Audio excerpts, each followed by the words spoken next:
उत्तराखंडियों जागो, पहाड़ के लोगों जागो। जार में केकड़ों को रख दो तो केकड़े के ऊपर ढक्कन लगाने की जरूरत नहीं है। एक केकड़े की टांग दूसरा केकड़ा खुद खींच लेता है। ठीक वही हालत पर्वतीय समाज की भी है। हमारे यहाँ पहाड़ी में कोनी खुटामणि शोचानी सबसे ज्यादा जवान कटा है, उत्तराखंड की धरती का कटा है। जिस कौम ने इस देश के लिए हमेशा त्याग ही त्याग किया, वो कौम अगर अपने घर में पराई होगी और वो कौम अगर जागृत नहीं होगी, अगर वो कौम छोटे छोटे झगड़ों में लिपट करके अपने आने वाली पीढ़ी के भविष्य के बारे में नहीं सोचेगी, तो उस कौम को कोई नहीं बचा सकता। ब्रह्मा विष्णु महेश भी आके नहीं बचा सकता। ये त्याग और ये बलिदान के बाद ये राज्य मिला, ये किसी की कृपा से नहीं मिला। इसके लिए पहाड़ के बेटों ने कुर्बानी दी है, अपना लहू दिया है। आज भी अपने जमीन का कानून बनाने का अधिकार हमको नहीं है। तराई के रिफ्यूजियों को खुश करने के लिए वो भिखारी की तरह आए, सब कुछ लूटा के आए, और जब उत्तराखंड में आए, लाखों के करोड़ों के मालिक बने, बड़े बड़े फार्मों के मालिक बने, तो उन्होंने कहा कि हमारी संस्कृति पहाड़ियों से नहीं मिलती, हम तो तलवार चला देंगे। आज पहाड़ का आदमी अपने घर में पराया है।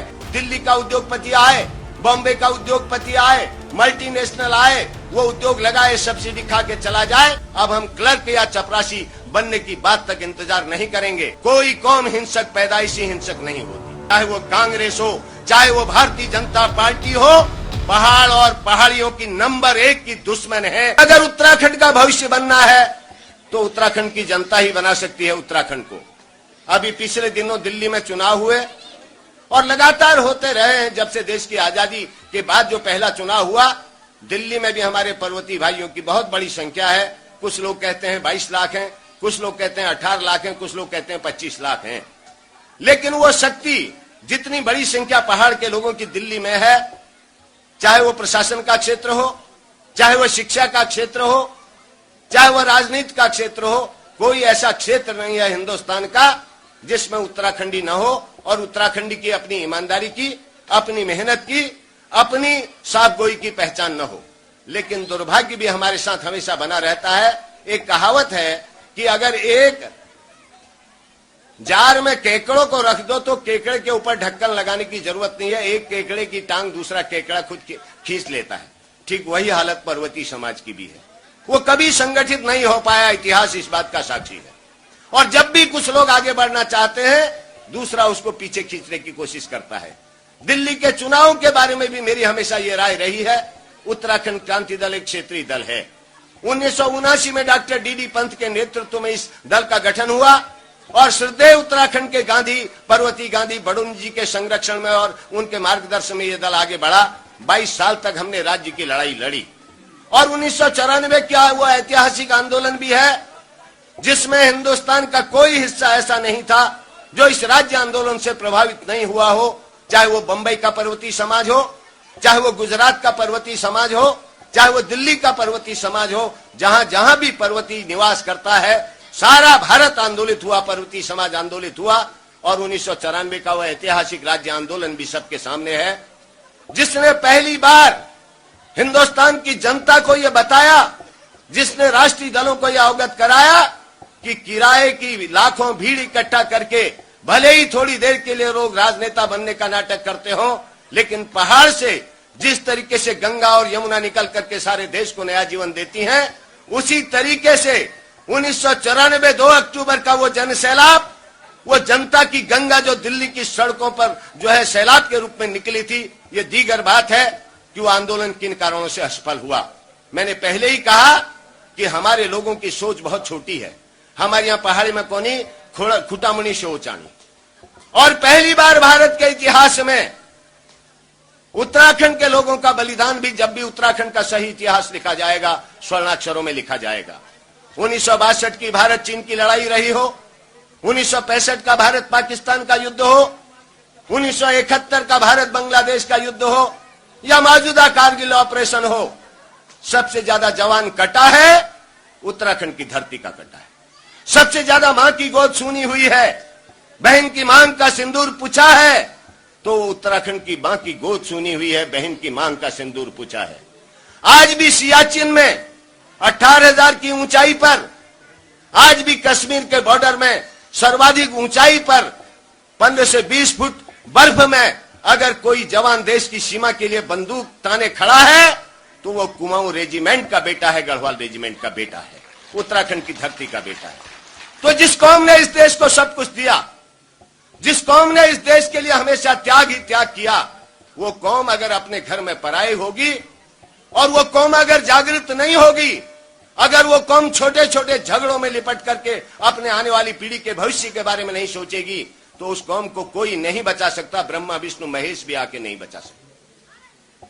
1994 के आंदोलन की याद दिलाना चाहूंगा, वो ऐतिहासिक आंदोलन 1994 का, जिसमें पहली बार 42 लोगों ने अपनी शहादतें दी, जिसमें पहली बार देश के इतिहास में हमारी 2 बहनें हंसा धनई और बेलमती चौहान भी शहीद हुई। ये त्याग और ये बलिदान के बाद ये राज्य मिला, ये किसी की कृपा से नहीं मिला, ये राष्ट्रीय दलों की कृपा से या किसी की भीख से नहीं मिला। इसके लिए पहाड़ के बेटों ने कुर्बानी दी है, अपना लहू दिया है, अपना बलिदान दिया है। और जब राज्य बना तो हमें यह उम्मीद थी कि यह राज्य यहाँ की जनता का राज्य होगा, ये राज्य यहाँ के मजलूमों का राज्य होगा, ये राज्य यहाँ के गरीबों का राज्य होगा, ये राज्य यहाँ के दलितों को, कमजोर तबकों का राज्य होगा। पहाड़ का पानी और पहाड़ की जवानी पहाड़ के काम आएगी, एक नए सवेरे की हम शुरुआत करेंगे, ये हमारी परिकल्पना थी। लेकिन जिस दिन राज्य की घोषणा हुई, उससे पहले भी आपको मालूम है, जब उत्तर प्रदेश से राज्य का विधेयक पारित होकर केंद्र सरकार को गया, उसमें 26 संशोधन कर दिए गए। और उसके बाद जब केंद्र ने उसको पारित किया, उसमें 29 संशोधन हुए। हमारा पानी 2 बोल्ड बने, गंगा बोल्ड बना और यमुना बोल्ड बना। गंगा बोल्ड में 3 स्टेटें हैं और यमुना बोल्ड में 6 स्टेटें हैं। उनकी राय के बगैर आप अपने गंगा के जल का उपयोग नहीं कर सकते, यमुना के जल का उपयोग नहीं कर सकते। आज भी अपने जमीन का कानून बनाने का अधिकार हमको नहीं है। वो सारे संशोधन किए गए। ये पहला राज्य है जिसके साथ ये अन्याय किया गया कि वो अपना कानून नहीं बना सकता। तराई के रिफ्यूजियों को खुश करने के लिए, जो रिफ्यूजी 1947 में जब देश का बंटवारा हुआ, हिंदुस्तान में किसी ने रिफ्यूजियों को जगह नहीं दी। उत्तराखंड के लोग थे जिन्होंने पूर्वी पाकिस्तान से आने वाले और पश्चिमी पाकिस्तान से आने वाले लोगों को उत्तराखंड की तराई में जगह दी। कहा तुम्हारी रगों में भी हमारा ही खून बहता है, आओ तराई में बसो। वो भिखारी की तरह आए, सब कुछ लूटा के आए, और जब उत्तराखंड में आए, लाखों के करोड़ों के मालिक बने, बड़े बड़े फार्मों के मालिक बने, तो उन्होंने कहा कि हमारी संस्कृति पहाड़ियों से नहीं मिलती, हम तो तलवार चला देंगे। उनके हितों की सुरक्षा के लिए दिल्ली की सत्ता में बैठे लोगों ने राज्य के तमाम हितों के साथ कुठाराघात किया। और आज स्थिति यह है कि जब राज्य बना है, 2 साल हो गए हैं, 1.5 साल एक केयरटेकर सरकार रही और 2 साल ये हमारे कांग्रेस की चुनी हुई सरकार पंडित नारायण दत्त तिवारी की सरकार सत्ता में है। और इन 2 सालों में सारे उत्तराखंड की जनता का मोह भंग हो गया। एक भी उद्योग, हमारी आज तक कोई कृषि नीति नहीं है, हमारी शिक्षा नीति नहीं है, हमारी रोजगार नीति नहीं है, हमारी उद्योग नीति नहीं है, हमारी पर्यटन नीति नहीं है। जब नीतियां नहीं है तो आपने कितने खड़ंजे बनाए, कितने रोडों का शिलान्यास किया, ये मायने नहीं रखता। किसी भी सरकार की पहचान उसकी नीतियों से होती है। और पूरे उत्तराखंड में आक्रोश है। आक्रोश इस बात को लेकर के है कि हमने विधानसभा में कई बार इस बात को रखा, ये ठीक है पहाड़ में पर्यावरण की सुरक्षा करनी है, पेड़ बचाने हैं, लेकिन पहाड़ में अगर बड़े उद्योग नहीं लग सकते तो कुटीर उद्योगों का जाल फैलना चाहिए, पहाड़ के लोगों को रोजगार मिलना चाहिए। आज रोजगार की स्थिति बहुत खराब है। जो पर्यटन है उसको विकसित किया जाना चाहिए। यहाँ पर बद्रीनाथ है, केदारनाथ है, गंगोत्री, यमुनोत्री, आपका जो है बागेश्वर, जागेश्वर जैसे तीर्थ धाम है। यहाँ पर धार्मिक पर्यटन विकसित हो सकता है, यहाँ पर आध्यात्मिक पर्यटन विकसित हो सकता है, यहाँ पर नैसर्गिक पर्यटन विकसित हो सकता है। लेकिन सरकार, जब उसकी कोई इच्छा शक्ति हो, जब सरकारों को इस बात की पीड़ा हो, दर्द हो कि वास्तव में इस कौम के लिए, इस समाज के लिए हमें कुछ करना चाहिए। फर्क इतना ही हुआ, उत्तर प्रदेश का एक छोटा टुकड़ा अलग हो गया। आज पहाड़ का आदमी अपने घर में पराया है, ये स्थितियां हैं। इसलिए आज इस गोष्ठी की सार्थकता है। ये गोष्ठी इसलिए रखी गई है, ये चिंतन शिविर इसलिए है कि उत्तराखंडियों जागो, पहाड़ के लोगों जागो, पहाड़ वासियों जागो। अगर नहीं जागे तो इतिहास कभी आने वाली पीढ़ियां आपको और हमको क्षमा नहीं करेंगी। ये आज की इस गोष्ठी का मुद्दा है, ये आज की इस गोष्ठी का मकसद है। 22 सालों तक हमारे लोगों ने न खा करके, न पी करके, भूखे रहकर, नंगे रहकर, सड़कों पर रहकर आंदोलन किया। और पूरे उत्तराखंड की जनता के सहयोग से, चाहे हमारे दिल्ली के भाई हो, चाहे हमारे बॉम्बे के भाई हो, चाहे हिंदुस्तान के किसी भी महानगर के हमारा पर्वतीय समाज हो, सबका सहयोग रहा, राज्य बना। लेकिन इस राज्य में आज भी किसी भी क्षेत्र में देख लीजिए उत्तराखंडी का क्या भविष्य है। अभी हमारी उद्योग नीति बन रही है, पिछले दिनों 8 दिन के लिए हाउस चला और हमने कहा सरकार से कि आपकी ये उद्योग नीति व्यावहारिक नहीं है, हम इस उद्योग नीति का बहिष्कार करते हैं। पंतनगर में 1700 एकड़ जमीन चयनित की जा रही है, सितारगंज में की जा रही है, आपके जो है आईडीपीएल ऋषिकेश में और बीएचईएल में जमीन छांटी जा रही है। कहा यह जा रहा है कि बाहर के उद्योगपति आए, उद्योग लगाएं। हमने कहा यह परंपरा आपकी पहले से रही, दिल्ली का उद्योगपति आए, बॉम्बे का उद्योगपति आए, मल्टीनेशनल आए, वो उद्योग लगाए, सब्सिडी खा के चला जाए, या उद्योग खड़ा रहेगा तो मजदूर भी बलिया से आएगा, मजदूर भी गोंडा से आएगा, मजदूर भी बस्ती से आएगा, फैक्ट्री मालिक भी बाहर से आएगा और सारी पूंजी हमारी खाएगा। हमने इस बात को कहा कि हमारे लोगों के लिए आरक्षित उद्योग नीति में स्थान रहने चाहिए।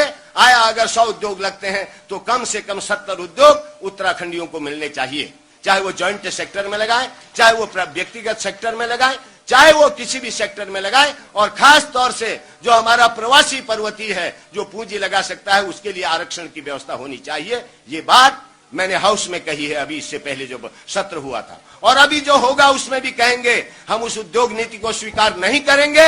ऐसी सरकारों की जो लगातार 55 साल तक इस उत्तराखंड को लूटती रही हैं, उनकी धज्जियां उत्तराखंड की जनता उड़ाएगी, उनको पहाड़ की सरजमी पर पांव नहीं रखने देगी। यह हमारा संकल्प है। हमने इस बात को कहा है कि पहाड़ के बेटों ने इस देश के लिए अपना खून दिया है, तो पहाड़ के बेटों को इस बात का अधिकार मिलना चाहिए कि रोजगार से लेकर पूंजी निवेश से लेकर उद्योगों में लाभ से लेकर सारे क्षेत्र में उत्तराखंड की हिस्सेदारी तय होनी चाहिए। उत्तराखंड के पर्यटन में उसकी हिस्सेदारी तय होनी चाहिए, उत्तराखंड की कृषि में उसकी हिस्सेदारी तय होनी चाहिए, उत्तराखंड के रोजगार में उसकी हिस्सेदारी तय होनी चाहिए, उत्तराखंड के उद्योग में उसकी हिस्सेदारी तय होनी चाहिए। अब हम क्लर्क या चपरासी बनने की बात तक इंतजार नहीं करेंगे। और इस बात को भी कहा है, कोई कौम हिंसक पैदाइशी हिंसक नहीं होती, चाहे वो नागालैंड के लोग हों, चाहे वो मिजोरम के लोग हों। अगर उन्होंने बंदूकें उठाई तो सरकारों की, केंद्र में बैठी सरकारों की अदूरदर्शी नीतियों के कारण। और पहाड़ का बेटा जब देश की सीमाओं की रक्षा के लिए अपना खून दे सकता है, तो इन सरकारों के खिलाफ भी बंदूक उठा सकता है, इकट्ठा हो सकता है। ये बात हमने कही है और हम आज भी कहना चाहते हैं। इस गोष्ठी का मकसद है, चुनाव आ रहे हैं, बहुत जल्दी चुनाव होंगे, लोकसभा के चुनाव होंगे। लोगों ने लुभाना शुरू कर दिया, नाटक करने शुरू कर दिए, तहसीलों की घोषणाएं, विकास की घोषणाएं। ये पिछले 55 साल से हुआ है। ये दोनों राष्ट्रीय पार्टियां, चाहे वो कांग्रेस हो, चाहे वो भारतीय जनता पार्टी हो, पहाड़ और पहाड़ियों की नंबर 1 की दुश्मन है और हमेशा रहेंगी। ये बात मैं कहना चाहता हूं। अगर आप चाहते हैं कि इन राष्ट्रीय पार्टियों को इस उत्तराखंड की सरजमी से नेस्तनाबूद किया जाए, तो आपको क्षेत्रीय ताकत बनानी पड़ेगी। एक बार जब आसाम में क्षेत्रीय पार्टी आ सकती है, नागालैंड में आ सकती है, मिजोरम में आ सकती है, महाराष्ट्र में आ सकती है, तमिलनाडु में आ सकती है, उड़ीसा में आ सकती है, चंद्रबाबू नायडू की सरकार वहां विकास की नई धारा बहा सकती है, तो क्या कारण है कि उत्तराखंड में क्षेत्रीय राजनीतिक दल सत्ता में क्यों नहीं आ सकता? यह भी आज की बहस का मुद्दा होना चाहिए। हमेशा लोगों ने बहुत छोटा सोच क्या हुआ? मैं बस कहना चाहता हूं, मैंने दिल्ली की राजनीति को देखा है, मैं ज्यादा बहुत नहीं जाता। और जो नेता है उन्होंने लोगों को, अपने चारणों को इकट्ठा किया, रामलीला मंचों से अपनी आरतियां करवाई, अपनी स्तुतियां करवाई, और यही सिलसिला चलते चलते जितने भी राष्ट्रीय नेता हुए इस पहाड़ की धरती से, वो इतने बौने राष्ट्रीय नेता हुए। वो दिल्ली के तख्ते ताउस पर विराजमान भले ही रहे हों, लेकिन कभी उनको पहाड़ की धरती ने एक छत्र अपना नेता नहीं माना। वो कितने ही बड़े केंद्र में बैठे हुए नेता, चाहे कांग्रेस के रहे हो, चाहे भाजपा के रहे हो, क्योंकि उनका कोई दर्द इस उत्तराखंड के प्रति नहीं रहा, उनकी कोई पीड़ा इस उत्तराखंड से नहीं रही, उनकी कोई इस पहाड़ के आम आदमी के हित के प्रति कभी चिंता नहीं रही। उनको दिल्ली की कुर्सी ज्यादा प्यारी रही, और इसीलिए जब भी राज्य आंदोलन हुआ, उन तथाकथित राष्ट्रीय नेताओं ने हमेशा राज्य आंदोलन का विरोध किया। ये तो अलग बात है कि जनता का बलिदान था, जनता का त्याग था, उन शहीदों का बलिदान था, हमें राज्य मिला। अन्यथा ये राष्ट्रीय नेता चाहते तो कभी ये उत्तराखंड राज्य नहीं बनता। हमारे पास माइक्रो हाइडल परियोजनाओं को अगर हम सही रूप से कार्यान्वित कर सके, तो आज उत्तराखंड सिर्फ लघु पन बिजली योजनाओं के माध्यम से ही पूरा राज्य आत्मनिर्भर बन सकता है। हमारे पास सारे खनिज हैं, हमारे पास कृषि का इतना विशाल उत्पादन है। आज भी पूरे उत्तराखंड को खिलाने के बाद 10 लाख टन से ज्यादा नेशनल पूल में जाता है। उसके अलावा ऐसा पर्यटन का क्षेत्र पूरे हिंदुस्तान में कहीं नहीं है। जहां धार्मिक पर्यटन है, जहां आध्यात्मिक पर्यटन है, जहां नैसर्गिक पर्यटन है। उसके अलावा हर क्षेत्र में उत्तराखंड अपने में सक्षम है। लेकिन दुर्भाग्य है कि जो सत्ता में बैठे लोग हैं, या जो सत्ता में बैठे रहे, या जो कल के दिन फिर लोगों को सब्जबाग दिखाकर दिल्ली के तख्ते ताउस पर बैठना चाहते हैं, वो नहीं चाहते कि वास्तव में उत्तराखंड का आम आदमी, यहाँ के फटेहाल, यहाँ के गरीब, यहाँ से सबसे कमजोर और यहाँ के दलित के घर का भी चिराग जले, उसका बेटा भी स्वाभिमान के साथ खड़ा हो, उत्तराखंडी को भी लगे कि ये राज्य मेरे लिए बना, मेरे बच्चों के लिए बना, आने वाली पीढ़ी के लिए बना। ये उनका सोच नहीं है। इसलिए इस गोष्ठी का महत्व इसलिए भी बढ़ जाता है। जो भी वक्ता यहाँ पर अपनी बात रखेंगे, बीच बीच में सांस्कृतिक कार्यक्रमों के माध्यम से भी इस गोष्ठी की सार्थकता से आपको अवगत कराया जाएगा। और भिक्या सेन तो हमारा केंद्र रहा है। उत्तराखंड राज्य आंदोलन में सबसे पहले विधायक के रूप में 1980 में आपकी इस महान जनता ने माननीय जसवंत सिंह बिष्ट जी को जिता करके उत्तर प्रदेश की विधानसभा में भेजा था। इसलिए भी उत्तराखंड के इस केंद्र बिंदु भिक्या सेन तहसील, यहाँ शालदे सल्ट, यहाँ की जनता का दायित्व है कि जो कार्य आपने सबसे पहले किया, आज फिर आपके नेतृत्व की आवश्यकता है, आपके सहयोग की आवश्यकता है, आपके मार्गदर्शन की आवश्यकता है, ताकि आने वाले समय में फिर एक बार इस धरती के लालों के नेतृत्व में उत्तराखंड की लड़ाई को वास्तव में यहाँ के शहीदों के सपनों के राज्य के रूप में परिवर्तित किया जाए। ये आज हमारा सपना है, ये हमारी पीड़ा है। माननीय काशी सिंह ऐरी जी को भी आना था, किन्हीं कारणों से नहीं आ पाए हैं, सब लोग व्यस्त हैं। लेकिन पूरी केंद्रीय कार्यकारिणी की सहमति से, पूरी केंद्रीय कार्यकारिणी की राय से ये जो गोष्ठी है, इसका निर्णय लिया गया। और इसमें जो हमारे सबसे बड़ी बात है, हमारे भाई प्रेम बल्लभ बलोदी जी आए हैं, उनके साथ दिल्ली के हमारे तमाम साथी आए हैं। मैं फिर एक बार आप सब मित्रों का स्वागत करते हुए इस आशा और विश्वास के साथ कि एक समय आएगा जब पहाड़ का बेटा हिंदुस्तान के कोने कोने में एक मंच पर संगठित होगा। एक बार क्षेत्रीय संगठन को आगे लाइए, एक बार क्षेत्रीय संगठन की सरकार उत्तराखंड में बने, भारत की संसद में क्षेत्रीय संगठन का प्रतिनिधित्व हो। उसके बाद उसका परीक्षा की घड़ी आएगी, फिर आने वाले उसके 5 साल बाद निर्णय करने का अधिकार आपको होगा। लेकिन एक मौका यहाँ की जनता को दीजिए जो अपने हाथों से इस राज्य को सजा सके, संवार सके और इसको जनता के और शहीदों के सपनों का राज्य बना सके।